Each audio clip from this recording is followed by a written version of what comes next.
سورہ ال عمران میں آیا کہ کوئی لڑکا بھی اس لڑکی جیسا نہیں ہوگا. ہاں یہ ہم نے جو تمہیں لڑکی دی ہے اللہ نے یہ طے کیا ہے کہ اس لڑکی کو اور اس سے ہونے والی اولاد کو جہان والوں کے لیے نشانی بنائیں گے. ابھی تو ان کی کئی آزمائشیں باقی تھیں. ہمیں تو مرتبہ نظر آتا ہے نا حضرت سیدہ مریم کا, ان کی زندگی تو آزمائشوں سے عبارت ہے. یتیم پیدا ہوئی, بچپن میں ماں کی شفقت سے بھی ہاتھ دھونا پڑا, وقف ہو گئی. ہم تو چھوٹے سے بچوں کو یقین کریں اسکول چھوڑنے جاتے ہیں تو دل ادھر ہی اٹکا ہوا ہوتا ہے, سیدھی سی بات ہے. اور پھر بچیوں کے لیے تو ویسے ہی زیادہ جذبات ہوتے ہیں. اور پھر اس کے بعد جو انہوں نے تکلیفیں کاٹی ہیں, لوگوں کی باتیں سنی ہیں, تو یہ مرتبہ حاصل کرنے کے لیے ہمیں تو لگتا ہے نا کہ جی انہیں اللہ تعالیٰ نے بغیر خاوند کے اولاد دی, تو انہیں جو باتیں سننی پڑی ہیں, جس تکلیف سے گزرنا پڑا, اس کا اظہار بھی آپ کو اس میں نظر آ جائے گا.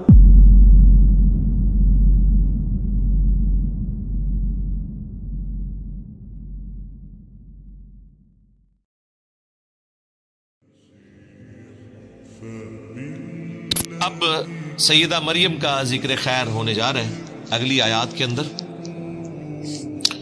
وَاذْكُرْ فِي الْكِتَابِ مریم, اور اے محبوب صلی اللہ علیہ وآلہ وسلم کتاب میں یاد کریں مریم کو, ان کا حال بیان کریں اس اللہ کی کتاب قرآن میں, اور ان سے بھی ذکر کریں.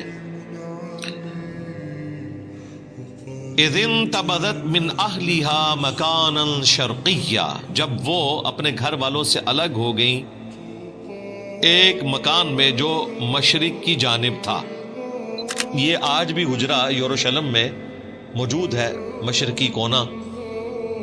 اور یروشلم ایک ایسی جگہ ہے جو تینوں بڑے مذاہب کے لیے, چاہے مسلمان ہوں, کرسچنز ہوں, جیوز ہوں, ایک متبرک جگہ ہے.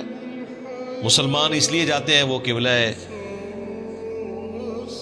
اوسط ہے مسلمانوں کا, قبلہ اول نہیں ہے, یہ غلط العام ہے. قبلہ اول خانہ کعبہ ہے, کچھ عرصہ کے لیے بیت المقدس ہوا, اور پھر دوبارہ خانہ کعبہ ہو گیا. اور اس اعتبار سے بھی اہمیت کی حامل ہے وہ جگہ کہ نبی صلی اللہ علیہ وآلہ وسلم کا سفر معراج وہیں سے ہوا. اسی چٹان کے اوپر یہ گولڈن ڈوم بنایا گیا ہے, ڈوم آف دا راک, جسے لوگ سمجھتے ہیں یہ مسجد اقصیٰ ہے. مسجد اقصیٰ وہاں سے تقریباً 700 میٹر کے فاصلے پر ہے. آج کل اس کو قبلی ماسک کے نام سے یاد کیا جاتا ہے. نبی الاسلام کے زمانے میں مسجد اقصیٰ نام کی کوئی مسجد نہیں تھی. قرآن میں جو اقصیٰ ذکر ہے, اقصیٰ کہتے ہیں دور کی مسجد. اس زمانے میں اسے ایلیا, یروشلم, بیت المقدس, یہ الفاظ استعمال ہوتے تھے. پھر حضرت عمر نے وہاں پہ قبلی ماسک بھی بنا دی, ورنہ تو اگر کوئی مسجد ہوتی تو اس کا نام اقصیٰ رکھا جاتا. تو وہ پورا جو پہاڑ ہے نا وہ حرم ہے. مسلمانوں کے لیے تیسرا حرم ہے مکہ اور مدینہ کے بعد. اسی کے اوپر وہ چٹان بھی موجود ہے جہاں سے نبی الاسلام معراج پہ تشریف لے گئے. اسی پہ وہ قبلی ماسک بھی موجود ہے, اور اسی کے کارنر کے اوپر وہ ہیگل سلمانی کی ایک دیوار باقی ہے جو ٹائٹس نے 70 عیسوی میں حملہ کر کے یروشلم کو تباہ و برباد کیا تھا, اور جوز کا ڈائسپورا شروع ہوا. اب جا کے کچھ انہیں سکون آیا تو انہوں نے دنیا میں بے سکونی شروع کروا دی ہے. تو ایک دیوار ابھی تک باقی ہے جسے ویلنگ وال کہتے ہیں, دیوار گریا, جس کے سامنے وہ تورات پڑھ رہے ہوتے ہیں. اور ان کا ارادہ ہے کہ دوبارہ سے, بلکہ تیسری بار اب ہیگل سلمانی تعمیر ہوگا. تھرڈ ٹیمپل اسے کہتے ہیں. تو یہ حرم کا نقشہ میں نے آپ کو بتایا, میں نے کئی ویڈیوز میں اسے ڈسپلے بھی کروایا ہوا ہے. وہیں پر ایک مشرقی کونا ہے اسی حرم والی جگہ پر جہاں پہ سیدہ مریم نے عبادت کی. بیسیکلی اس کی تفصیلات تو آ چکی ہیں سورہ آل عمران کے اندر کہ حضرت مریم کی والدہ نے یہ منت مانی تھی کہ اے اللہ تو مجھے اولاد دے تو میں اسے ہیکل سلمانی کی خدمت کے لیے وقف کر دوں گی. ان کے تو ذہن میں یہی تھا کہ اللہ تعالیٰ بیٹا دے گا اور ہیکل سلمانی کی خدمت کے لیے اسے وقف کیا جائے گا, کیونکہ اس زمانے میں مرد ہی وقف ہوتے تھے ہیکل سلمانی کی خدمت کے لیے. یہ بڑی آکورڈ بات تھی کہ کوئی عورت ہیکل سلمانی کی خدمت کے لیے جائے. ظاہر ہے پھر پردے کا بھی اہتمام کرنا پڑے گا، اور ایک ریجڈ قسم کے مذہبی ماحول کے اندر ایک عورت کو تو ایکسیپٹنس بالکل ملتی ہی نہیں ہے. جب بیٹی پیدا ہوئی تو انہیں اس چیز کا غم تھا، تو سورہ آل عمران میں آیا کہ کوئی لڑکا بھی اس لڑکی جیسا نہیں ہوگا. ہاں، یہ ہم نے جو تمہیں لڑکی دی ہے، اللہ نے یہ طے کیا ہے کہ اس لڑکی کو اور اس سے ہونے والی اولاد کو جہان والوں کے لیے نشانی بنائیں گے. دونوں ہی بڑے معجزے ہیں، سیدہ مریم کی پیدائش اور ان کے ساتھ جو معاملات، اور ان کے بعد عیسیٰ ابن مریم کی پیدائش. یہ دونوں معجزات ہیں.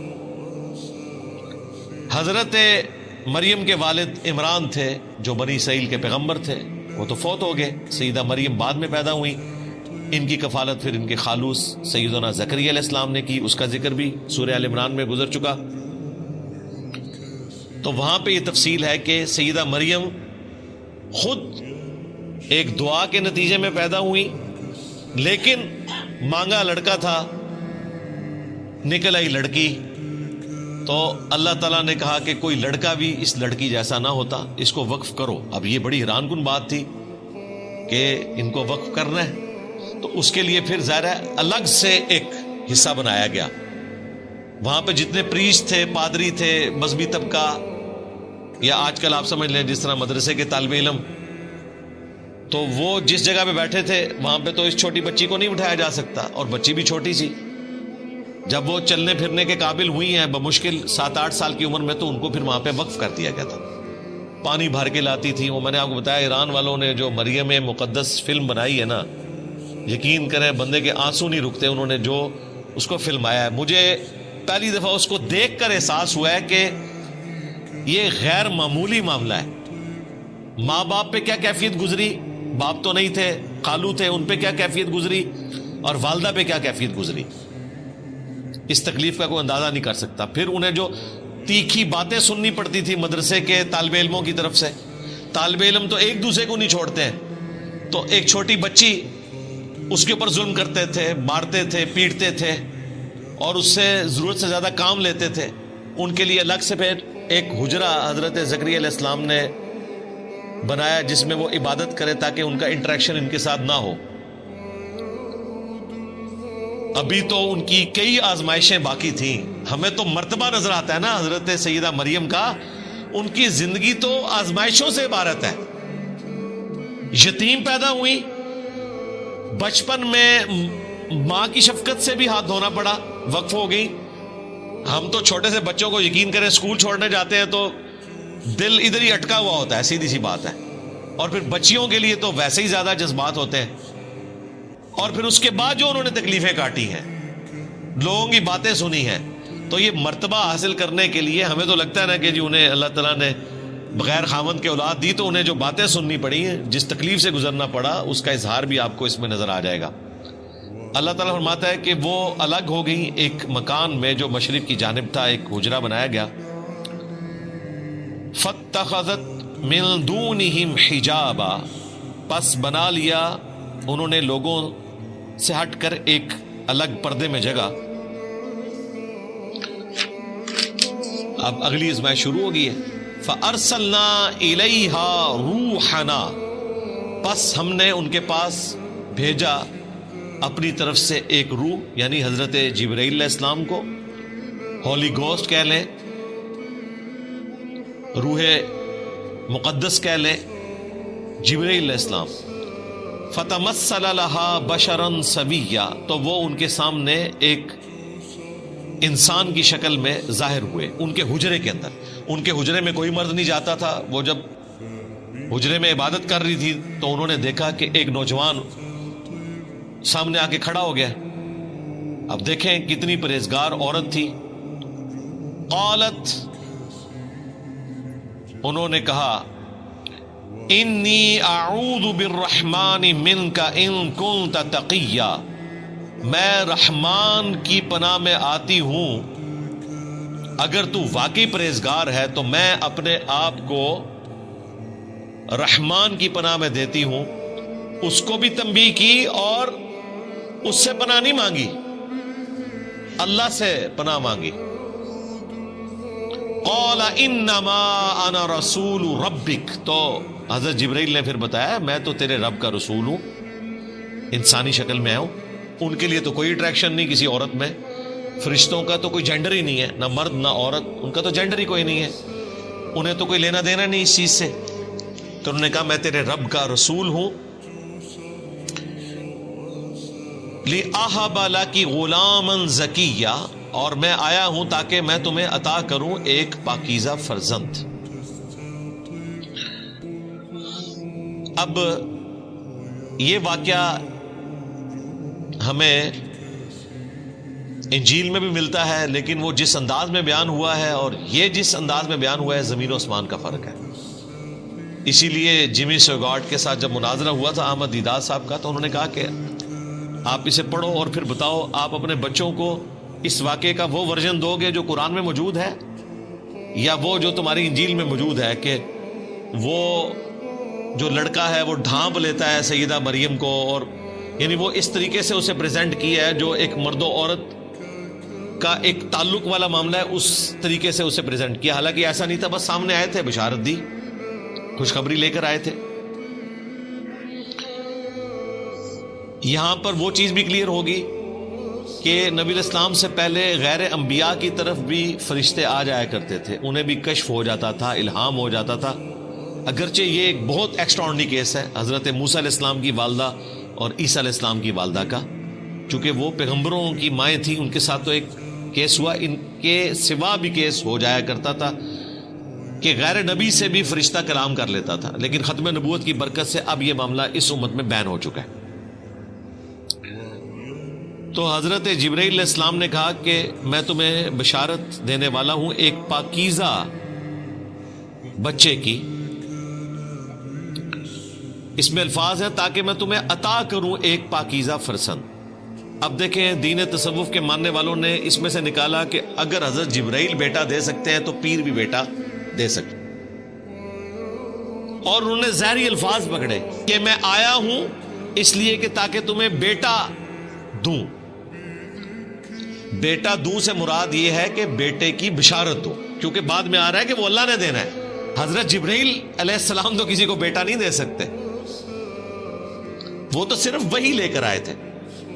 تو ظاہری الفاظ کو اٹھاتے ہیں، پورا کانٹیکسٹ چھوڑتے ہیں اور کہتے ہیں کہ حضرت جبرائیل بیٹا دیتے ہیں. بالکل ایسا نہیں ہے. قالت انا یکون لی غلام، تو سیدہ مریم نے کہا کہ مجھے بیٹا کیسے ہو سکتا ہے.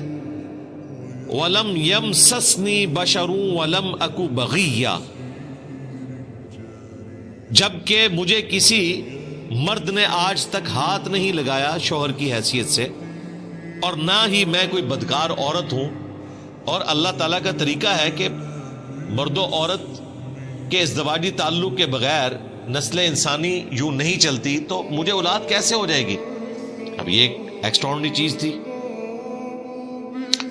تو حضرت جبرائیل علیہ السلام نے کہا قال کذالک، انہوں نے کہا ایسا ہی ہوگا. قال ربک هو علی ہین، تو انہوں نے کہا کہ تیرے رب کے لیے یہ کرنا بہت آسان ہے. یہ سیم وہی الفاظ ہیں جو حضرت زکریا علیہ السلام کے کیس میں فرشتے نے کہا تھا جب انہوں نے کہا، پیچھے گزر چکا کہ میں بوڑھا ہو چکا ہوں، میری بیوی 5 ہے، تو کہا کہ اسی طریقے سے ہوگا اور یہ اللہ کے لیے آسان ہے. تو دونوں ہی معجزانہ پیدائشیں ہیں، حضرت یحییٰ علیہ السلام کی بھی اور حضرت عیسیٰ علیہ السلام کی بھی. اور یحییٰ علیہ السلام جو ہیں وہ عیسیٰ ابن مریم کی تصدیق کرنے والے ہیں، ایک زمانے میں ہوئے ہیں اور آپس میں رشتہ بھی ہے، خالہ زاد بھی لگتے ہیں. تو یہاں پہ بھی حضرت مریم کو فرشتے نے کہا اللہ کے لیے بہت آسان ہے. وَلِنَجْعَلَهُ آیَةً لِلنَّاسِ، اور ہم تیرے بیٹے کو معجزانہ طور پر ایک نشانی، قدرت کا ایک معجزہ بنائیں گے انسانیت کے لیے. وَرَحْمَةً مِنَّا، اور اپنی طرف سے سراپا رحمت.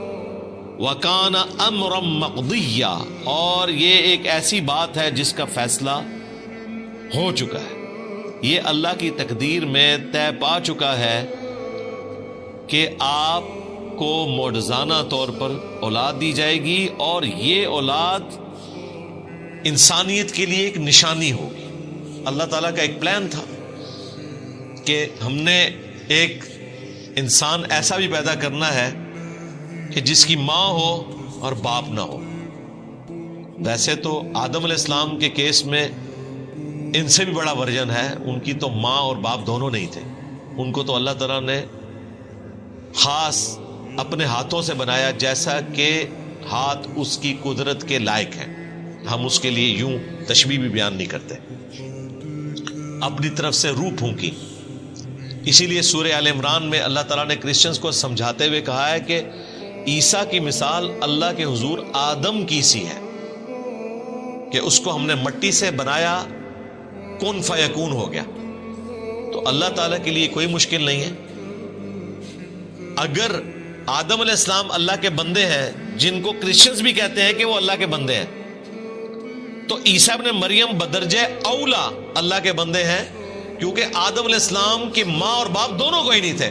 عیسیٰ علیہ السلام کی پھر بھی ماں تھی اور انہوں نے 9 مہینے کا پیریڈ ماں کے پیٹ میں گزارا، جو ایک نیچرل پروسیس ہے۔ ایک مسنگ ایلیمنٹ تھا باپ والا، وہ اللہ تعالیٰ کی طرف سے خاص ایک روح تھی۔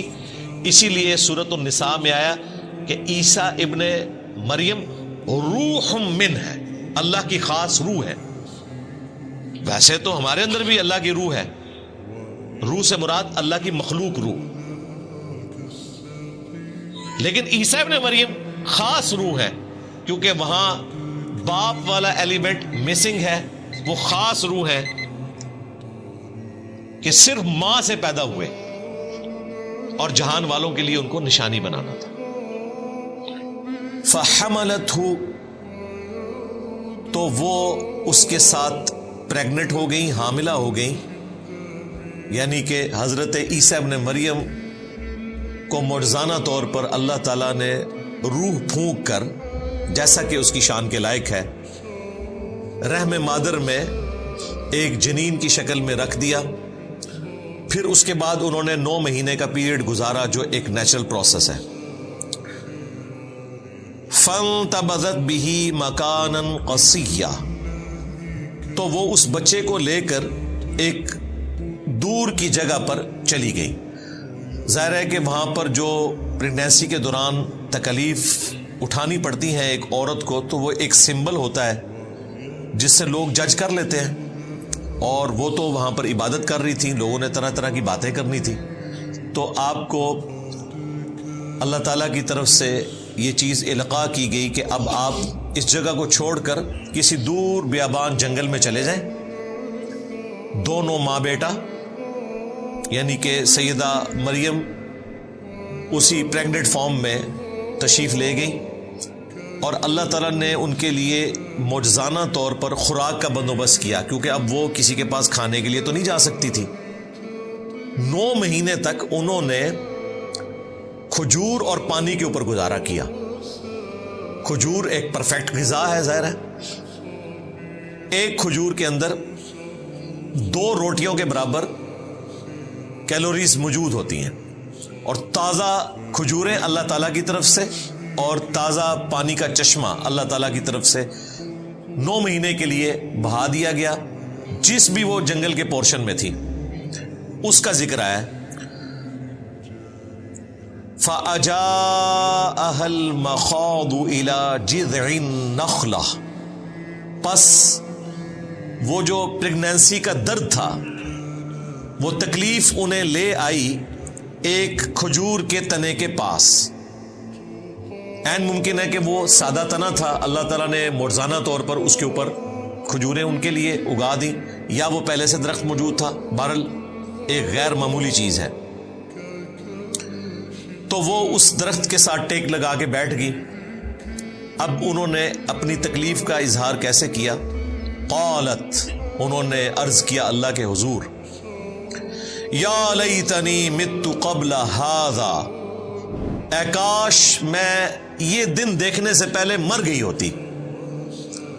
وَكُنْتُ نَسْيًا مَنْسِيًّا، اور میں بالکل ایسی ہو جاتی کہ لوگ جسے فراموش کر دیں، لوگ مجھے جانتے بھی نہ کہ مریم نام کی کوئی عورت بھی دنیا میں موجود تھی، مجھے یہ دن نہ دیکھنے پڑتے۔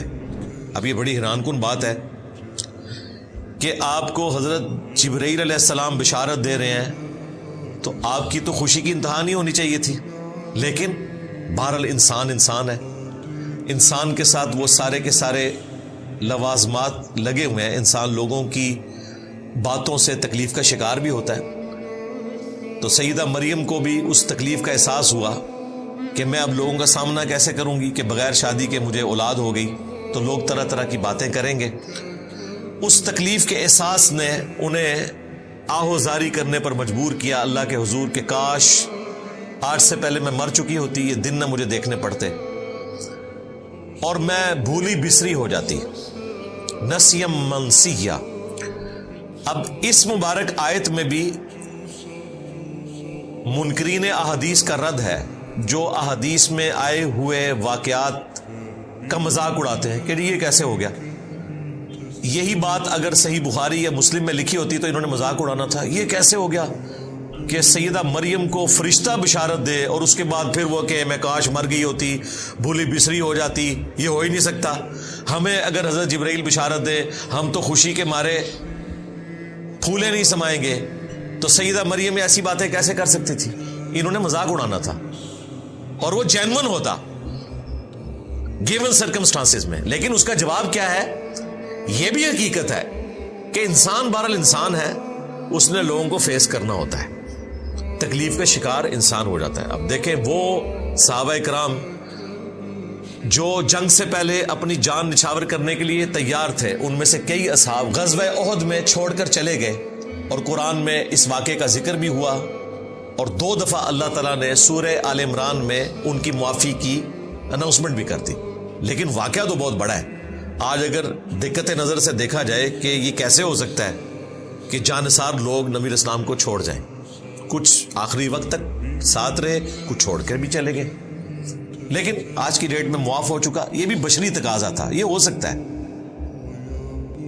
یہ شاعری میں باتیں اچھی لگتی ہیں، تیرے ہوتے جنم لیا ہوتا تو تیرے قدموں سے لپٹتا، تو میں خاک کا ذرہ ہوتا، میں اپنی جان نچھاور کر دیتا۔ جب وقت آتا ہے تو بہت مشکل ہوتا ہے اس پر عمل کرنا۔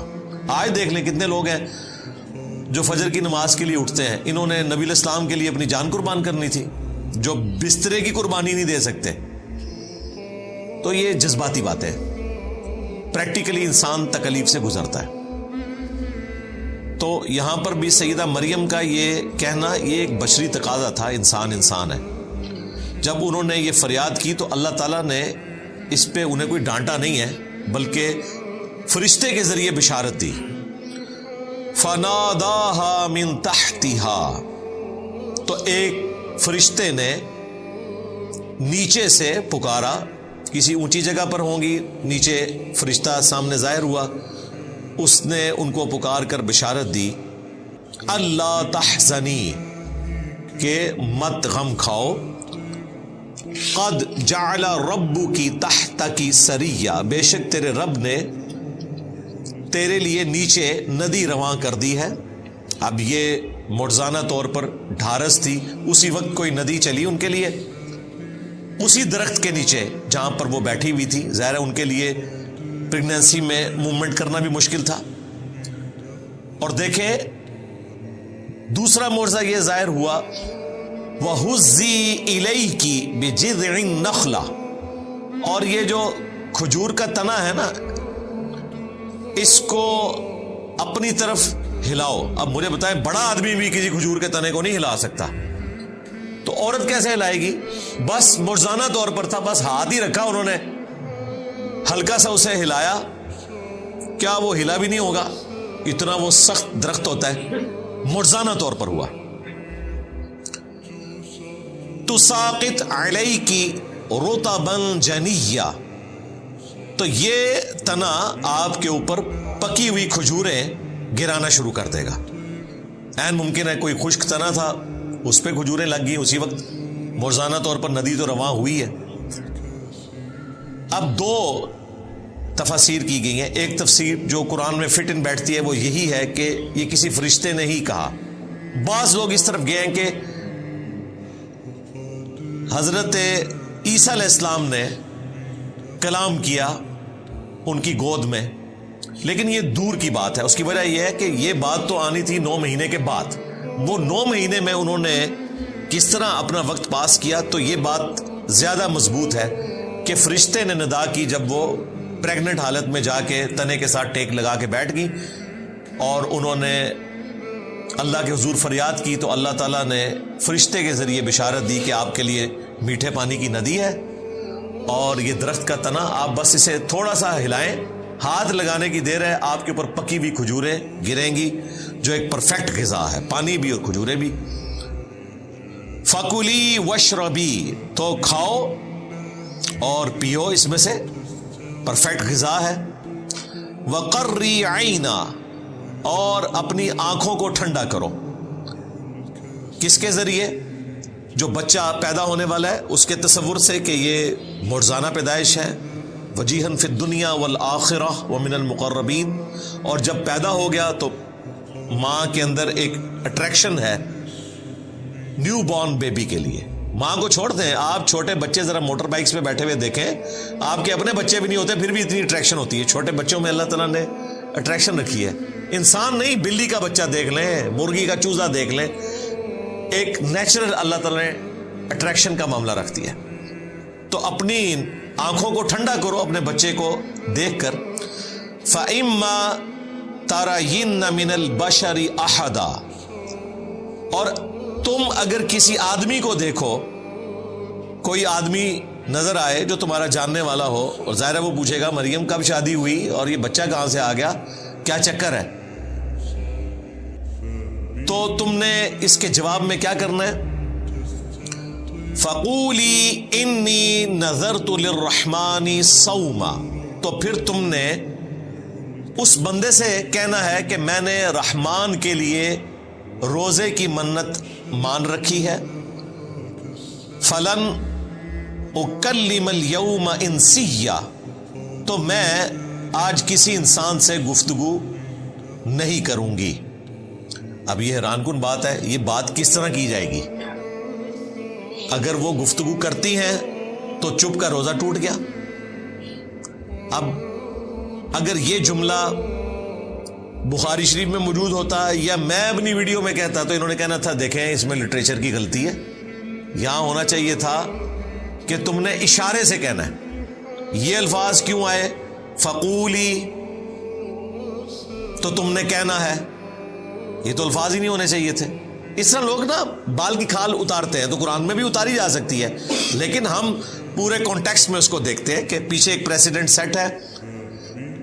سیدنا زکریا علیہ السلام کو بھی اللہ تعالیٰ نے فرشتے کے ذریعے کہا تھا کہ آپ بھی 3 راتوں تک کلام نہیں کر سکیں گے مگر اشارے کے ساتھ. ان کی تو زبان بند ہو گئی تھی. یہاں پر اللہ تعالیٰ نے کہا کہ تم نے ان سے کہنا، یعنی اشارے سے کہنا ہے. اس زمانے میں چپ کا روزہ رکھنا جائز تھا، اس شریعت میں حرام ہے. میں نے اپنے رب کے لیے منت کا روزہ رکھا ہے تو میں آج کسی انسان سے کلام نہیں کروں گی. اب ظاہر ہے اس کے بعد اگلا حکم جو اس میں لکھا نہیں ہوا لیکن انڈرسٹوڈ ہے کہ اگلا اشارہ بھی ملا کہ اب اس بچے کو لے کر ان پادریوں کے پاس، یعنی کہ یہودیوں کے مولویوں کے پاس جاؤ. یہ اس سے بڑا امتحان تھا. جو اکیلے بیٹھی ہوئی رو رہی تھی، اللہ سے فریاد کر رہی تھی کہ میں لوگوں کو کیا منہ دکھاؤں گی، اب پریکٹیکلی وہ لمحہ آ گیا. تو وہ ایک مشکل صورتحال تھی ان کے لیے. فَأَتَتْ بِهِ قَوْمَهَا تَحْمِلُهُ، تو وہ بچہ اٹھا کر اپنی قوم کے پاس آئیں. گود میں بچہ اٹھایا ہوا ہے. اب قوم نے تو مریم کو ایک آئیڈیل پرسنالٹی کے طور پر دیکھا ہے کہ چھوٹی سی بچی ہیکل سلمانی کے لیے وقف ہے، ہر وقت عبادت کرتی رہتی ہے، اور اینڈ رزلٹ یہ نکلا ہے کہ 16 سال کی بچی ایک چھوٹا سا بچہ اٹھا کر آ گئی ہے. تو لوگوں نے ظاہر اس کے کریکٹر کے بارے میں بات ہی کرنی تھی، یہ نیچرل تھا، اور وہی ہوا. قالو، تو وہ علماء کرام بولے، یہودی پریسٹ، یا مریم، اے مریم، لقد جئت شیئا فریا، بے شک تو نے تو بہت ہی برا کام کیا. بجائے اس کے کہ کوئی پوچھتے ڈائریکٹ انہوں نے فتوا لگانا شروع کر دیا. حالانکہ ان کے پاس پروفیسیز موجود تھی کہ پیغمبر آنے والے ہیں. سیدہ مریم کا ایک کریکٹر تھا, انہوں نے ڈائریکٹ 0 سے ملٹیپلائی کر دیا, الزامات لگا کر پھر پوچھا. اس کی بجائے یہ بھی پوچھا جا سکتا تھا ڈائریکٹلی کہ یہ بچہ کس کا ہو سکتا ہے, کسی کا بچہ اٹھایا ہو, لیکن انہوں نے خود ہی ازیوم کر لیا, اگرچہ وہ ازمپشن ان کی درست تھی. لیکن میں ایٹیچیوڈ کی بات کر رہا ہوں. یا اخت ہارون, اے ہارون کی بہن, ما کان ابوک امرأ سوء, نہ تو تیرا باپ کوئی برا آدمی تھا, وما کانت امک بغیہ, اور نہ تیری ماں کوئی بدچلن عورت تھی. یعنی تو نیک ماں باپ کی اولاد ہے, تیرا باپ پیغمبر تھا عمران, اور تیری ماں بھی نیک عورت, اور تیرا بھائی ہارون وہ بھی کوئی شریف النفس انسان ہوگا, اس کی طرف منسوب کیا. اس کریکٹر میں تیرا کریکٹر نہیں بیٹھتا. اب یہاں پر جو آیا یا اخت ہارون, تو بعض لوگوں نے اس پر اعتراض کیا, رسول اللہ کے زمانے میں بھی, آج تک کرسچنز کرتے ہیں. مارمری ایمینول جو کرسچن آرتھوڈاکس ہے, ایک پریسٹ آسٹریلیا میں, اس نے قرآن پر, اسلام پر 5 اعتراضات کیے تھے. ان میں سے ایک اعتراض یہ تھا, میں نے تفصیلی ویڈیو ریکارڈ کروائی تھی, reply to Christian bishop Mar Mari Emmanuel. 5 blames اس نے لگائے تھے, میں نے جواب دیا تھا. ایک یہ ہے کہ جی ہارون علیہ السلام اور عیسیٰ علیہ السلام میں تو 1000 سال کا فاصلہ ہے, تو سیدہ مریم ہارون کی بہن کیسے ہو گئی؟ یہ تو ہسٹوریکل مسٹیک ہے قرآن میں. انہوں نے بھی پادریوں کی طرح ایزیوم کر لیا کہ قرآن کو یہ زمانی ترتیب ہی نہیں پتا.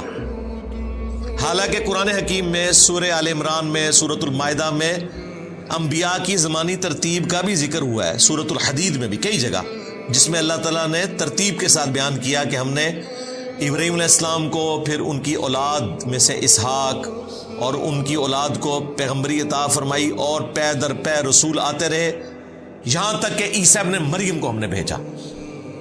اور اس میں موسیٰ علیہ السلام, ہارون علیہ السلام کا بھی ذکر ہے. قرآن تو خود کہہ رہا ہے کہ ان کا زمانہ ایک نہیں ہے, تو قرآن تو یہ غلطی کر ہی نہیں سکتا تھا نا کہ اس سے مراد وہ ہارون لیا جاتا جو موسیٰ علیہ السلام کے بڑے بھائی تھے. قرآن تو خود کہہ رہا ہے کہ ان کے درمیان اتنا فاصلہ ہے. 2 نمبری کرتے ہیں, یہ آیت اٹھاتے ہیں اور کہتے ہیں قرآن کو تو ہسٹری کا نہیں پتا, دوسری جگہ سے آیات اٹھائیں, قرآن تو خود بتا رہا ہے. تو اس کا جواب یہ ہے, صحیح مسلم میں حدیث ہے, مغیرہ ابن شعبہ کہتے ہیں میں نجران گیا تھا, وہاں کرسچنز تھے, اور وہی تھے جو بعد میں آئے بھی تھے مباہلے کے لیے. تو انہوں نے مجھ سے سوال کیا کہ ہارون کی بہن مریم کیسے ہو گئی, ان کے درمیان تو 1000 سال سے زیادہ کا فاصلہ ہے. تو میں ان کو جواب نہیں دے سکا. تو نبی علیہ السلام نے کہا کہ تم نے ان کو کہہ دینا تھا کہ بنی اسرائیل کے لوگ اس چیز کو اچھا سمجھتے تھے کہ پیغمبروں کے نام کے اوپر نام رکھیں.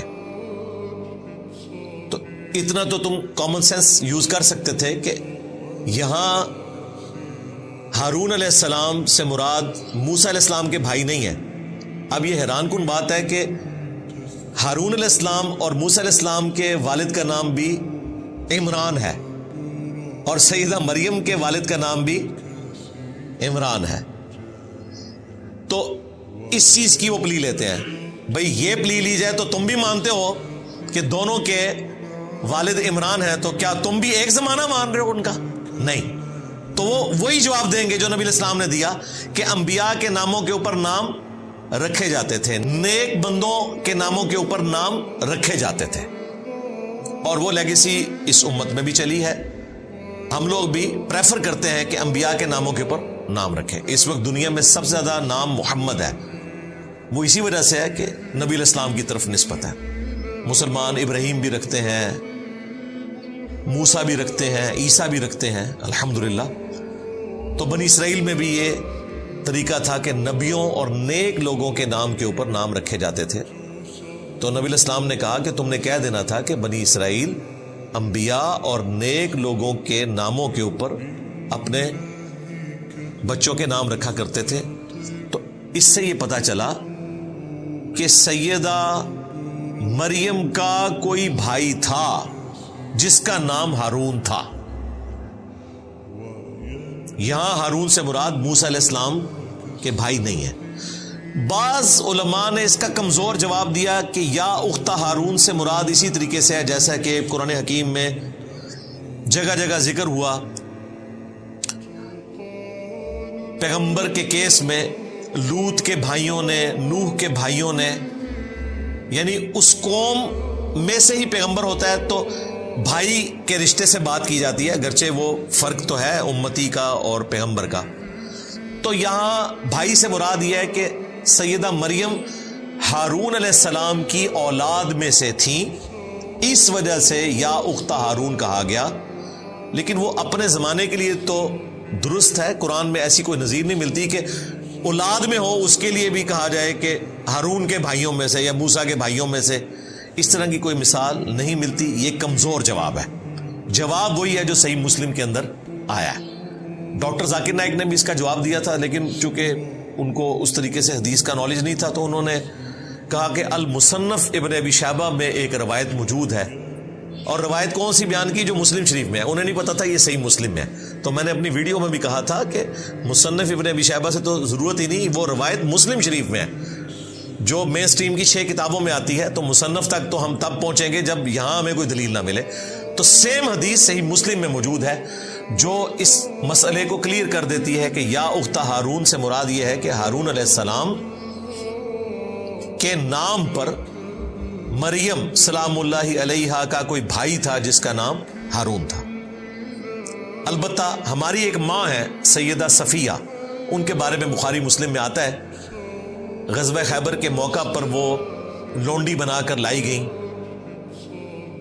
یہودی سردار کی بیٹی تھیں اور وہ ہارون علیہ السلام کی نسل میں سے تھی، پیغمبروں کی اولاد میں سے. تو صحابہ کرام نے پھر مشورہ دیا کہ ان کو آپ اپنے پاس رکھیں کیونکہ یہ پیغمبر کی اولاد میں سے ہے تو ان کی دلجوئی بھی ہوگی، کوئی عام عورت نہیں ہے.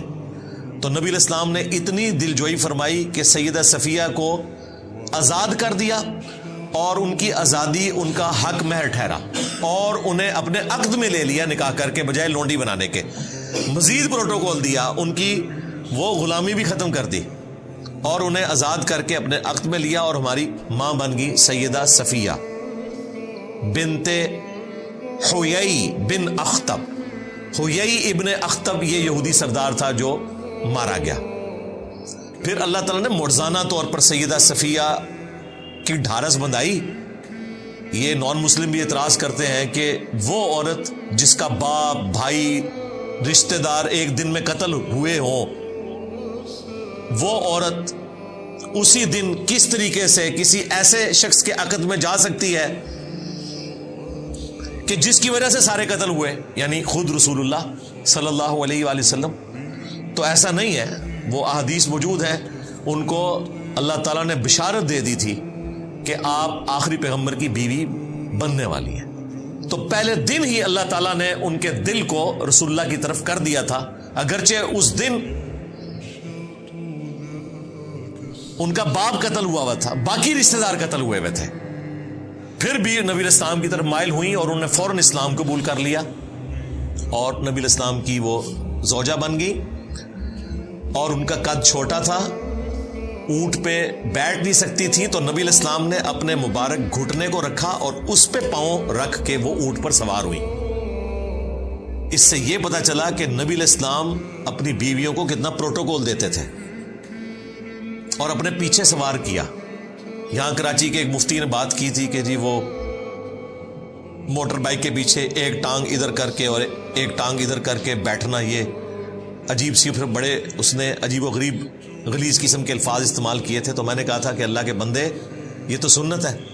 اونٹ کے اوپر سیدہ صفیہ رسول اللہ کے پیچھے اسی حالت میں بیٹھی تھی کہ ایک ٹانگ ادھر کر کے ایک ٹانگ ادھر کر کے، اور نبی علیہ السلام کو پکڑ کر وہ بیٹھی تھی. تو یہ تو سنت ہے اور یہ زیادہ سیف طریقہ ہے. گاؤں کے لوگ آپ نے دیکھا ہے بوڑھی عورتوں کو جب لے کر چلتے ہیں تو وہ دونوں ٹانگیں ایک طرف نہیں کرتے, گرنے کے چانسز ہوتے ہیں. ایک ٹانگ اس طرف اور ایک ٹانگ اس طرف, اس میں چانسز نہیں ہوتے. اس طریقے سے سواری پر بیٹھنا ہماری ماں کی سنت ہے, سیدہ صفیہ کی. پھر ایتھیسٹ کی طرف سے یہ بھی اعتراض ہوا تھا کہ ان کی تو عدت پوری نہیں ہوئی تھی, تو وہ بھی میں نے بخاری مسلم سے بتایا تھا کہ جو لونڈی بن کر آتی ہے تو اس کی عدت ایک دفعہ حیض کا آنا ہے اور پاک ہو جانا ہے, اور وہ بخاری مسلم میں موجود ہے کہ اس کے بعد ہی وہ نبی علیہ السلام کے عقد میں آئی تھی. تو یہ ساری چیزیں لوگ اعتراض کرتے رہتے, میں نے ساتھ ساتھ اس کا جواب دے دیا, کیونکہ یا اخت ہارون سے سیدہ صفیہ کا ذکر خیر بھی آ گیا الحمدللہ سلام اللہ علیہا. اب جب ان پادریوں نے یہ بات کی نا کہ نہ تو تیرا باپ کوئی بدکار تھا نہ ماں بدکار تھی اور ہارون کی تو بہن ہے اور کام تیرے یہ ہیں, تو سیدہ مریم کو تو پہلے ہی بشارت تھی کہ آپ نے نہیں بولنا اور کہنا میں نے رحمان کے لیے روزہ رکھا ہے, اور مزید جو گائیڈ لائنز تھی وہ یہ تھی فاشارت الیہ, تو انہوں نے اشارہ کیا اس بچے کی طرف, کیونکہ بول تو نہیں سکتی تھی. اب یہ تو ان مولویوں کا مزید مذاق اڑانا تھا کہ دیکھو ایک سیریس بات پوچھ رہے ہیں, اس نے روزہ بھی آج کے دن رکھا ہوا ہے اور اوپر سے ہمارا مذاق اڑا رہی ہے. قالوا کیف نکلم من کان فی المہد صبیا, انہوں نے کہا کہ ہم کیسے بات کریں اس سے جو کہ اس وقت گود میں ہے, چھوٹا کم سن بچہ ہے, شیرخوار نیو بورن بیبی ہے, اتنا چھوٹا بیبی تو بول ہی نہیں سکتا.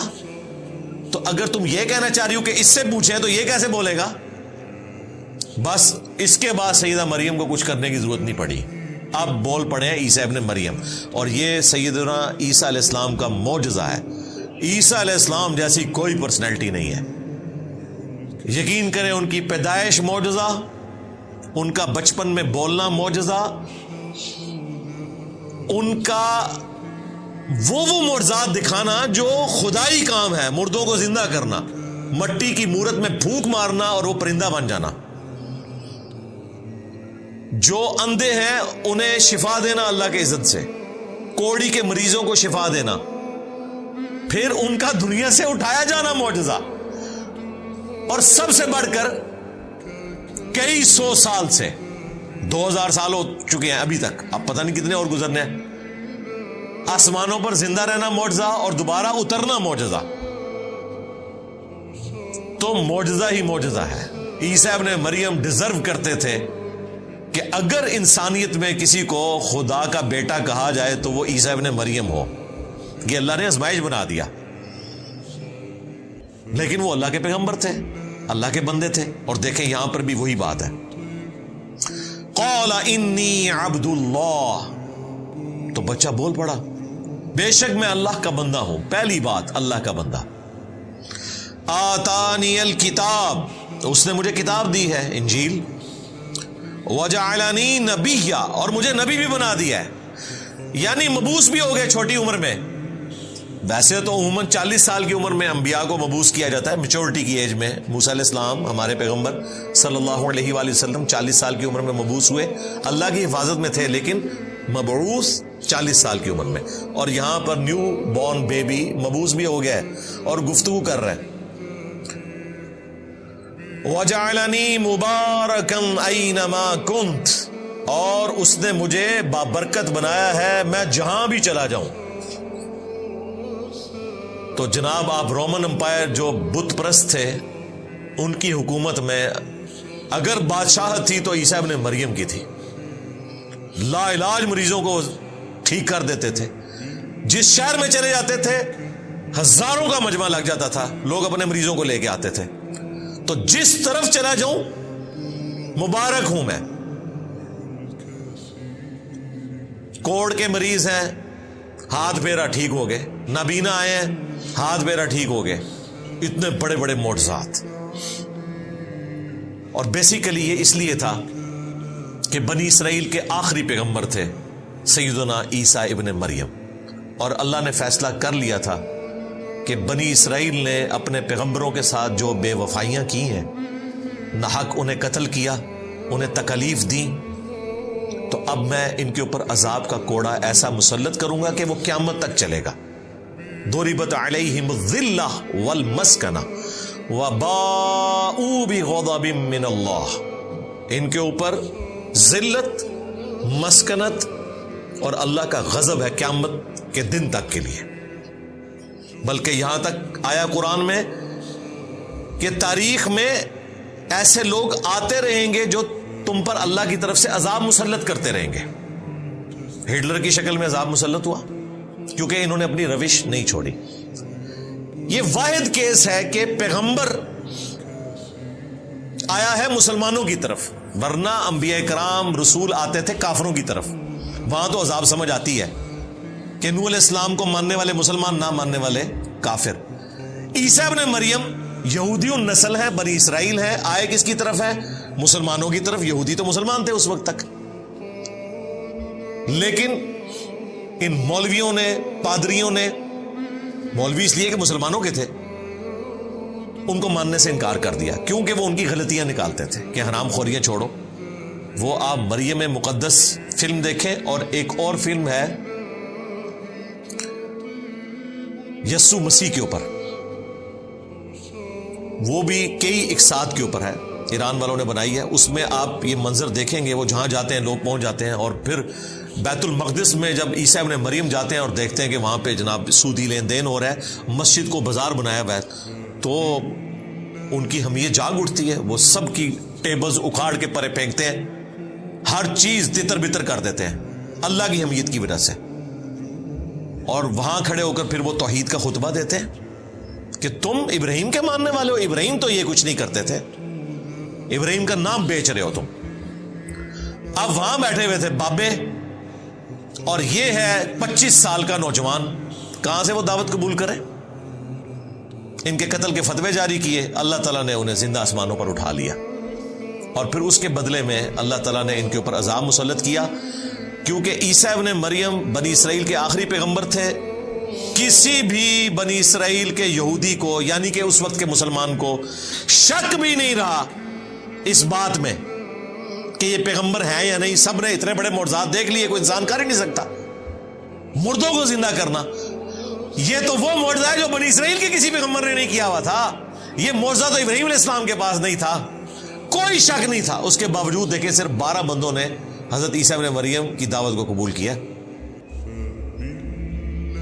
یہودیوں نے دعوت قبول نہیں کی۔ دشمنوں کے ڈیزرو کرتے تھے کہ ان کے اوپر ذلت مسلط کر دی جائے قیامت کے دن تک کے لیے، اور وہ مسلط ہے۔ اس لیے اللہ تعالیٰ کا جتنا غصہ یہودیوں کے اوپر ہے نا، کافروں پہ اتنا نہیں ہے تو یہ بھی کافر، لیکن آسمانی مذہب کے ماننے والے ہیں، کیونکہ انہوں نے اپنے پیغمبر کو ماننے سے انکار کر دیا۔ اور یہ دیکھیں، یہ معجزہ وہ اپنی آنکھوں سے دیکھ رہے ہیں کہ ایک شیرخوار بچہ وہ کہہ رہا ہے میں اللہ کا بندہ ہوں، اللہ نے مجھے کتاب دی ہے، مجھے نبی بنایا ہے، مجھے بابرکت بنایا ہے، میں جہاں کہیں بھی جاؤں، وَأَوْصَانِي، اور مجھے وصیت کر دی ہے اس بات کی، بِالصَّلَاةِ، کہ نماز ادا کرتے رہو۔ نماز کا ذکر ہر جگہ آتا ہے کہ پیغمبر بھی اپنے آپ کو نماز سے بے نیاز نہیں کر سکتا۔ وَالزَّكَاةِ، اور اللہ کی راہ میں صدقہ اور خیرات کرنے کا، زکوٰۃ دینے کا۔ مَا دُمْتُ حَيًّا، جب تک میں زندہ رہوں، میں اپنی ماں کے ساتھ اس نے سلوک کرتا رہوں، میں نماز پڑھتا رہوں، اللہ کی راہ میں خرچ کرتا رہوں۔ ایک دن کی نماز نہیں، ٹوٹل اوبیڈینس اپنے گاڈ کی کروں، یہ مجھے میرے رب نے حکم دیا ہے۔ وَبَرًّا بِوَالِدَتِي، اور مجھے خدمت گزار بنایا ہے اپنی ماں کا۔ پیغمبر ہے لیکن خدمت کر رہا ہے ماں کی، کیوں؟ اس ماں نے تکلیفیں اٹھائی ہیں اس بچے کی خاطر، کتنی باتیں سنی ہیں، اور پریگنینسی کی تکلیف اپنی عفت اور اس مسٹیک پہ لگا لی، لوگوں نے باتیں کی۔ وَلَمْ يَجْعَلْنِي جَبَّارًا شَقِيًّا، اور مجھے سخت طبیعت کا نہیں بنایا، نہ بدبخت بنایا ہے، یعنی میں نرم مزاج ہوں، اپنی ماں کے ساتھ بھی اس نے سلوک کرنے والا اور عوام الناس کے ساتھ بھی۔ والسلام علیہ، اور سلامتی ہو مجھ پر، یوم ولدت، اس دن جس دن میں پیدا ہوا، ویوم اموت، اور اس دن جب میں الٹیمیٹلی مروں گا، یعنی دنیا میں دوبارہ آنا ہے، اس کے بعد شادی بھی کریں گے، فوت بھی ہوں گے، اس پہ میری الگ سے ویڈیوز ریکارڈ ہیں، اولاد بھی ہوگی۔ وَيَوْمَ أُبْعَثُ حَيًّا، اور اس دن جس دن میں مرنے کے بعد دوبارہ اٹھایا جاؤں گا۔ تینوں مواقع پر مجھے اللہ تعالیٰ کی سلامتی نصیب ہو۔ دیکھیں پیغمبر بھی اللہ تعالیٰ سے سلامتی مانگتے ہیں، اور آپ کے پیغمبر نے آپ کو ہر فرض نماز کے بعد صحیح مسلم میں یہ دعا سکھا دی ہے، اللہم انت السلام ومنک السلام تبارکت یا ذا الجلال والاکرام۔ جنت میں بھی جب آپ نے جانا ہے تو قرآن میں آتا ہے کہ فرشتے کہیں گے سلامتی کے ساتھ داخل ہو جاؤ جنت میں، اور جنتیوں کا کلام بھی ہوگا آپس میں، السلام علیکم، یہ بھی قرآن میں آیا سورہ یونس میں، اور دنیا میں مشروع کر دیا کہ آپ نے ایک دوسرے کو سلام کہنا ہے۔ بخاری مسلم میں کتنی احادیث ہے۔ تو یہ دین سراپا سلامتی ہے۔ مسلمانوں کے کلچر میں السلام علیکم سے زیادہ بولی جانے والی چیز کوئی نہیں ہے، اور دیکھ لیں اللہ کا شکر ہے 1400 سال گزرنے کے باوجود، چاہے پریکٹسنگ مسلمان ہو، نان پریکٹسنگ ہو، فون پہ آپس میں ملتے ہوئے السلام علیکم کہتے ہیں۔ میں کہتا ہوں یہ بہت بڑا ایسٹ ہے مسلمانوں کے پاس، کہ یہ وہ طریقہ ہے جو مسلمانوں نے اتنی کمزوریوں کے باوجود نہیں چھوڑا کہ السلام علیکم سے بات شروع کرتے ہیں۔ تو سلام ہو مجھ پر اس دن جس دن میں پیدا ہوا، جس دن میں مروں گا، اور جس دن دوبارہ اٹھایا جاؤں گا۔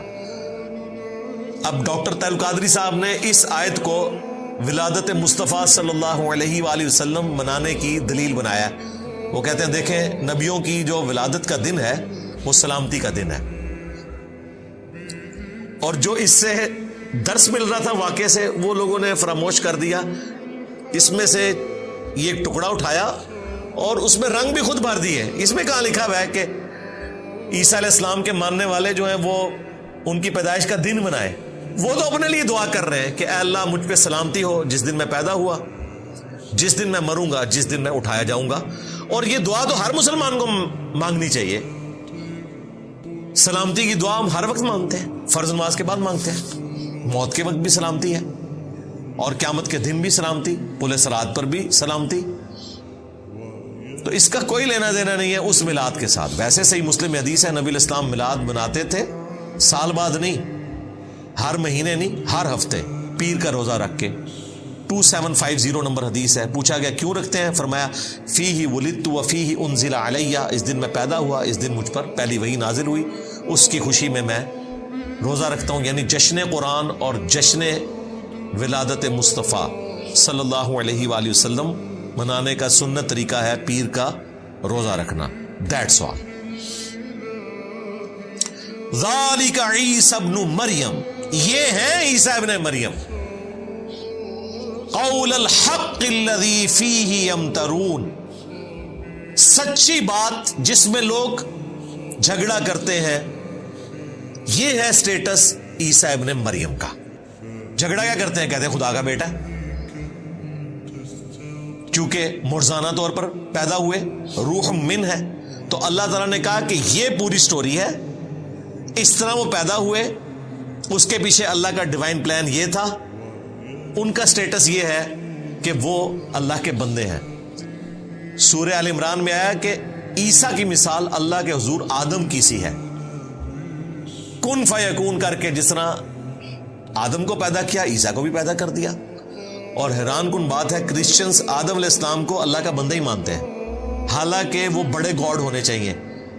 عیسیٰ علیہ السلام نے تو ماں کے پیٹ میں 9 مہینے گزارے، والدہ بھی ہیں، صرف والد نہیں ہے، اور حضرت آدم وہ ہیں جن کی والدہ بھی نہیں اور والد بھی نہیں۔ تو اس لیے اللہ تعالیٰ نے کہا کہ آدم والی مثال ہے عیسیٰ، ان کو تو تم بھی کہتے ہو کہ اللہ کے بندے ہیں، تو عیسیٰ کی تو پھر بھی والدہ تھی، انہوں نے پریگنینسی بھی گزاری، تمہیں کیسے گمان ہوا کہ وہ اللہ کے بیٹے ہیں؟ اگر سن آف گاڈ آپ ان معنوں میں کہیں کہ مخلوق اللہ کا کنبہ ہے، وہ ساری مخلوق اللہ کا کنبہ ہے، اللہ پالنے والا ہے. جس طرح ایک باپ اولاد کو پالتا ہے، اللہ تعالیٰ مخلوقات کو پالتا ہے. خالق مخلوق کا فرق رہے گا. اس ٹرم میں ابناء اللہ ہیں، پیغمبر بھی، پیغمبروں کے ماننے والے بھی. ہم بھی کہتے ہیں نا 40 لاکھ فرزندان توحید نے اس سال حج ادا کیا. تو توحید کا تو کوئی فرزند نہیں ہوتا، اللہ کا تو کوئی بیٹا نہیں، لم یلد ولم یولد. لیکن یہ بیگوٹن سن کی بات نہیں ہو رہی ہوتی ہے، اللہ والے. جس طرح یہودی کہتے تھے کہ ہم ابناء اللہ ہیں اور اس کے احبا ہیں. اللہ نے یہ نہیں کہا کہ یہ کفر بول رہے ہو، کہا کہ اللہ سے کوئی عہد لے لیا کہ اللہ تعالیٰ تمہیں عذاب نہیں دے گا. یعنی بنی اسرائیل کی ٹرمالوجی میں ابناء اللہ والی جو ٹرم ہے وہ ان معنوں میں ہے کہ خالق اور مخلوق کا فرق ہے، محاورتاً بات ہے، ولد نہیں ہے، بیگوٹن والا سلسلہ نہیں ہے. ما کان للہ ان یتخذ من ولد، اللہ کی یہ شان نہیں کہ وہ اپنے لیے اولاد چنے. یہ ایک کرٹیکل موقع ہے. عموماً کرسچنز یہ بات کرتے ہیں کہ قرآن میں جب کبھی بھی ولد کا ذکر آیا تو وہ عیسیٰ ابن مریم کے کانٹیکسٹ میں نہیں آیا. لہذا جو قرآن حکیم کا مقدمہ ہے کہ اللہ نے اپنے لیے بیٹا نہیں چنا، یہ والا مقدمہ آپ ہمارے خلاف نہیں پیش کر سکتے. ولد کا لفظ دکھائیں کہ عیسیٰ ابن مریم کے کانٹیکسٹ میں اللہ تعالیٰ نے کرسچنز کے بارے میں بات کی ہو کہ وہ عیسیٰ ابن مریم کو بیگوٹن سن مانتے تھے. تو یہ ثبوت ہے قرآن میں کہ وہ بیگوٹن سن مانتے تھے، کیونکہ یہاں کانٹیکسٹ کے ساتھ اللہ تعالیٰ نے بیگوٹن سن کی نفی کی ہے. کیونکہ کرسچنز میں سے بہت تھوڑا سا طبقہ ہے جو توحید کے ماننے والے ہیں. یونیٹیرین ان کو کہا جاتا ہے، موحد کہا جاتا ہے، بہت تھوڑے ہیں. آٹے میں نمک بھی نہیں، آٹے میں نمک پھر بھی زیادہ ہوتا ہے. اور وہ یہ بات پکڑتے ہیں، وہ کہتے ہیں ہم تو خدائے واحد کے ماننے والے ہیں اور قرآن نے ہمیں تو کہیں کنڈیم نہیں کیا. وہ تو بات ہوئی ہے بیٹا بنانے کی، تو بیٹے کا کانسیپٹ تو آپ کے ہاں بھی ہے کہ یہ محاورتاً بات ہوتی ہے. وہ تو ہم کہتے تھے، ہم ولد نہیں کہتے تھے. یہ موقع ہے جہاں پر اللہ تعالیٰ نے ذکر کر دیا کہ وہ ولد بھی مانتے تھے، اور یہ حقیقت ہے. کنگ جیمز ورژن جو اس وقت دنیا میں چل رہا ہے، گریک لینگویج سے ٹرانسلیٹ ہوا ہے. انجیل مقدس کے نام سے بائبل سوسائٹی انارکلی لاہور سے انجیل پرنٹ ہوتی ہے. اس کے شروع میں بھی لکھا ہے کہ یہ کنگ جیمز ورژن ہے، اور اصل نسخہ جو ہے وہ یونان کا اس سے اس کو لیا گیا. ان کے پاس تو ہبرو ہے ہی نہیں ہے نا. اصل نسخہ وہ ہے جو آلریڈی ٹرانسلیٹڈ ہے، اس لیے تو بیچ میں ایسی خرافات ہے. کنگ جیم تھا جس نے اس کو لکھوایا تھا، اور اس سے پہلے بیگوٹن سن والی بات انجیل میں موجود تھی جو انہوں نے نکال دی ہے. آج کی انجیل میں بیگوٹن سن والا ذکر موجود نہیں ہے. ایون یہ انجیل سے بھی بیگوٹن سن نہیں دکھا سکتے، لیکن یہ حقیقت ہے کہ وہ مانا کرتے تھے. اسی لیے قرآن کہہ رہا ہے کہ اللہ کی یہ شان نہیں کہ وہ اپنا ولد بیگوٹن سن کسی کو ٹھہرا لے. سبحانہ، وہ تو پاک ہے. بڑا باریک نقطہ ہے، پاک ہے کس چیز سے کہ وہ اپنا بیٹا بنائے. کیوں؟ اولاد انسان کو اس لیے ریکوائرڈ ہوتی ہے کہ انسان کا مشن وہ آگے لے کر چلے گی انسان کے مرنے کے بعد. جسے موت ہی نہیں آنی اسے اولاد کی کیا ضرورت ہے؟ یہ ہے کہ اللہ کے شان شان بھی نہیں کہ وہ بیٹا رکھے، اس کی ضرورت ہی نہیں ہے، اسے موت تو آنی نہیں ہے. یہ تمہاری ضرورت ہے، تمہاری لیگیسی کو کوئی آگے لے کر چلے. اذا قضا امرا، اس کی قدرت تو یہ ہے کہ جب وہ ارادہ کر لیتا ہے کسی کام کا، فانما یقول له کن فیکون، تو بس وہ تو حکم فرماتا ہے کہ ہو جا، اور وہ کام ہو جاتا ہے. اب یہ حکم فرمانا کہ ہو جا تو وہ کام ہو جاتا ہے، یہ اس طرح نہیں ہے جس طرح ہم بولتے ہیں. اللہ تعالیٰ کی جو صفات ہیں ان کی کوئی ہم مثال بیان نہیں کر سکتے. لیس کمثلہ شیء، اللہ کی مثال کوئی شے نہیں، وہو السمیع البصیر، وہی سننے والا ہے، دیکھنے والا ہے۔ ہم بھی سننے والے دیکھنے والے ہیں، لیکن اس طرح نہیں ہے۔ اللہ تعالیٰ کے لیے آپ کان کی یا آنکھوں کی مثال نہیں دے سکتے، جیسا کہ اس کی شان کے لائق ہے۔ وَإِنَّ اللَّهَ رَبِّي وَرَبُّكُمْ، اور بے شک اللہ تعالیٰ میرا بھی رب ہے اور تمہارا بھی رب ہے۔ یہ اب عیسیٰ ابن مریم کا خطبہ ہے یہ جملہ، اور جب وہ جوان ہوئے انہوں نے یہی بات کی کہ بے شک اللہ میرا بھی رب ہے اور تمہارا بھی، فَاعْبُدُوا، پس اس کی عبادت کرو، هَذَا صِرَاطٌ مُسْتَقِيم، یہ ہے سیدھا راستہ۔ یہ جوانی کا جو پورا خطبہ ہے نا، وہ سورۃ المائدہ میں گزر چکا ہے، اینڈ پہ بھی، جو قیامت کے دن اللہ تعالیٰ کی اور عیسیٰ ابن مریم کی گفتگو ہے، اس میں عیسیٰ ابن مریم نے اپنی دعوت حق کا ذکر کیا ہے کہ میں ان کو یہی بتاتا رہا ہوں کہ عبادت کرو اس رب کی جو تمہارا بھی رب ہے اور میرا بھی رب ہے، اور بالفرض اگر میں نے کوئی ایسی بات کی تھی تو تیرے علم میں ہوگی، جو تیرے جی میں ہے میں وہ نہیں جانتا، جو میرے جی میں ہے وہ تو جانتا ہے، سارے غیب تو ہی جاننے والا ہے۔ اور سورۃ المائدہ ہی میں اللہ تعالیٰ نے جب کرسچنز کی نفی کی تو فرمایا لَقَدْ كَفَرَ الَّذِينَ قَالُوا إِنَّ اللَّهَ هُوَ الْمَسِيحُ ابْنُ مَرْيَم، بے شک وہ لوگ کھلا کفر کر رہے ہیں جو کہہ رہے ہیں کہ اللہ ہی عیسیٰ ابن مریم ہے، یعنی نعوذ باللہ اللہ تعالیٰ عیسیٰ ابن مریم کی شکل میں دنیا میں اتر آیا۔ وقال المسیح، جبکہ مسیح تو خود یہ دعوت دیا کرتے تھے، یا بنی اسرائیل، اے اولاد یعقوب، اعبدوا اللہ ربی و ربکم، عبادت کرو اس رب کی جو میرا بھی رب ہے اور تمہارا بھی رب ہے۔ انہ من یشرک باللہ، یاد رکھنا بے شک جس نے اللہ کے ساتھ شرک کیا، فقد حرم اللہ علیہ الجنہ ومأواہ النار وما للظالمین من انصار، ایسے شخص پہ اللہ نے جنت حرام کر دی ہے اور اس کا ٹھکانہ ہے جہنم کی آگ، وہاں اس کا کوئی مددگار نہیں ہوگا۔ یہ پورا خطبہ ہے عیسیٰ ابن مریم کا کہ وہ تو کہتے تھے کہ عبادت کرو اس کی جو میرا بھی رب ہے اور تمہارا بھی رب ہے۔ اللہ تعالیٰ کہہ رہے ہم نے تو عیسیٰ ابن مریم کے ذریعے توحید بیان کی، لیکن کیا ہوا؟ فاختلف الاحزاب من بینہم، پھر کئی گروہ آپس میں اختلاف کرنے لگے، کرسچنز میں بھی گروپ بن گئے، ایک نے کہا اللہ کا بیٹا ہے، دوسروں نے کہا کہ اللہ ہی ہے، پروٹیسٹنٹ کہتے ہیں کہ وہ گاڈ ہے، اور کیتھولک کہتے ہیں وہ اللہ کے بیٹے ہیں، موحدین تو بہت تھوڑے ہیں ان میں، اور یہودیوں نے تو نعوذ باللہ انہیں آؤٹ آف ویڈ لاک کہا، گالیاں دیں، دجال کہا، کیا کیا الفاظ استعمال کیے، عیسیٰ ابن مریم کی والدہ پر تہمت لگائی، اگرچہ انہوں نے اپنی آنکھوں سے ہی منظر دیکھا تھا لیکن دل بے ایمان تھے اجتا ٹیر، اگر دل بے ایمانی پر اترا ہو تو آپ لیم ایکسکیوزز، جھوٹے دلائل گھاڑ لیتے ہیں۔ فَوَيْلٌ لِّلَّذِينَ كَفَرُوا مِن مَّشْهَدِ يَوْمٍ عَظِيمٍ، پس ہلاکت ہے کافروں کے لیے اس دن کی حاضری سے جو بہت بڑا دن ہوگا، بڑا مشکل دن ہے اللہ کے حضور پیشی کا دن، وہاں پر سب کا جھوٹ کھل جائے گا۔ دنیا میں تو آپ دھوکہ دے سکتے ہیں، وہاں تو پھر پکڑ ہوگی۔ اسمع بہم وابصر، اس دن یہ خوب سننے لگیں گے اور خوب دیکھنے لگیں گے۔ یوم یأتوننا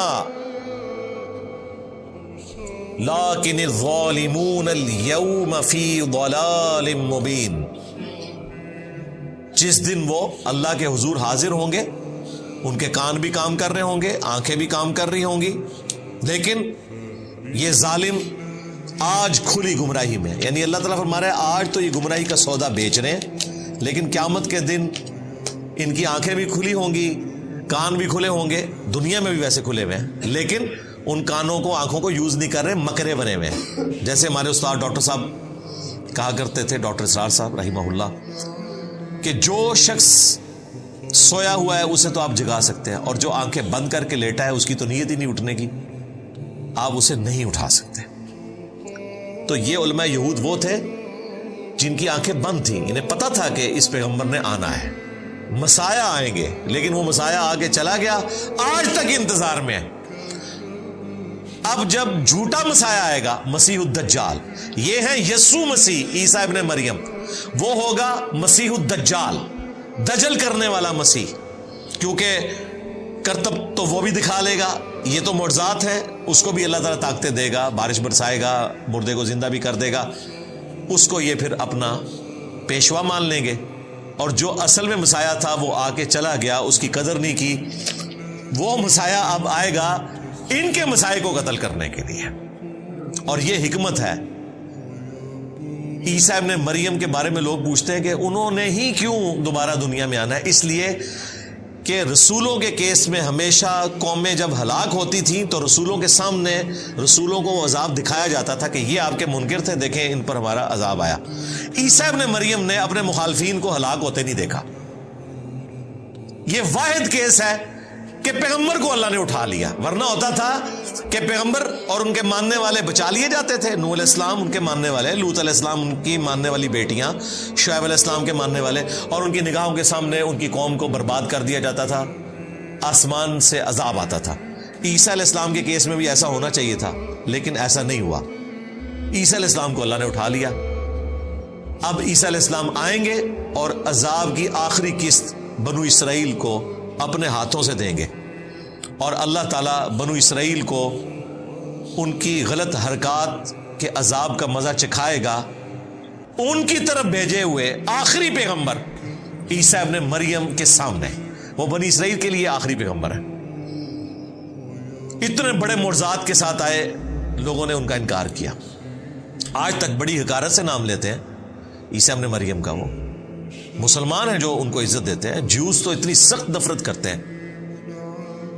اس کے باوجود دیکھیں یہودیوں کی عیاری اور مکاری ہے کہ وہ ہستی جسے کرسچنز نے اپنا خدا مانا ہوا ہے، اس کو وہ دجال کہتے ہیں، نعوذ باللہ، آؤٹ آف ویڈ لاک کہتے ہیں اس کی اصل میں خطا ہے، لیکن ایکا کیا ہوا ہے جیوز نے اور کرسچنز نے مسلمانوں کے خلاف۔ ویسے تو یہ نیچرل نہیں ہے، یہ سب کچھ ورلڈ وار 1 اور 2 کے بعد ہوا۔ پہلے تو واقعی ایک دوسرے کو قتل کرتے تھے۔ جو آج ہم قادیانیوں کے ساتھ سلوک کرتے ہیں نا، اس سے برا سلوک یہودیوں کے ساتھ ہوتا تھا یورپ میں۔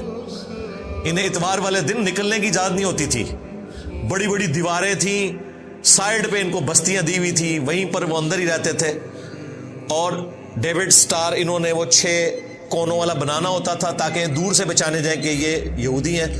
تو کرسچن سے نفرت کرتے تھے، یعنی مسلمان قادیانیوں سے شاید اتنی نفرت نہ کرتے ہوں، اگرچہ کرتے ہیں بڑے لیول کی، اور یقیناً جسٹیفائی ہے، انہوں نے ایک جھوٹے پیغمبر کی نبوت کو مان لیا، ایک دجال کو مان لیا۔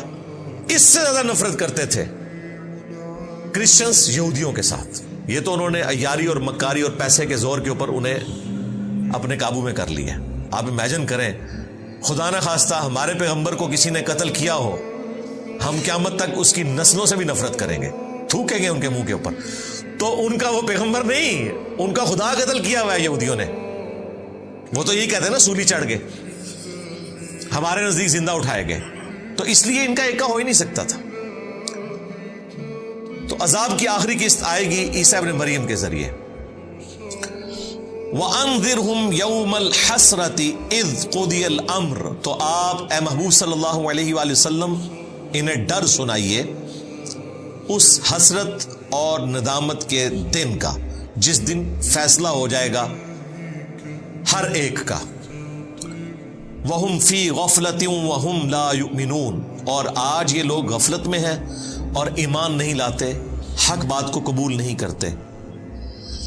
اِنَّا نَحْنُ نَرِثُ الْأَرْضَ، بے شک ہم ہی وارث ہوں گے اس زمین کے، وَمَنْ عَلَيْهَا، اور جو کچھ اس پر ہے، وَإِلَيْنَا يُرْجَعُونَ، اور تمہیں لوٹ کر ہماری ہی طرف آنا ہے۔ اس زمین کے مالک ہم ہیں۔ ظاہر ہے جن یہودیوں نے عیسیٰ ابن مریم کے قتل کے فتوے جاری کیے، انہیں تکلیفیں دی، چلے گئے دنیا سے۔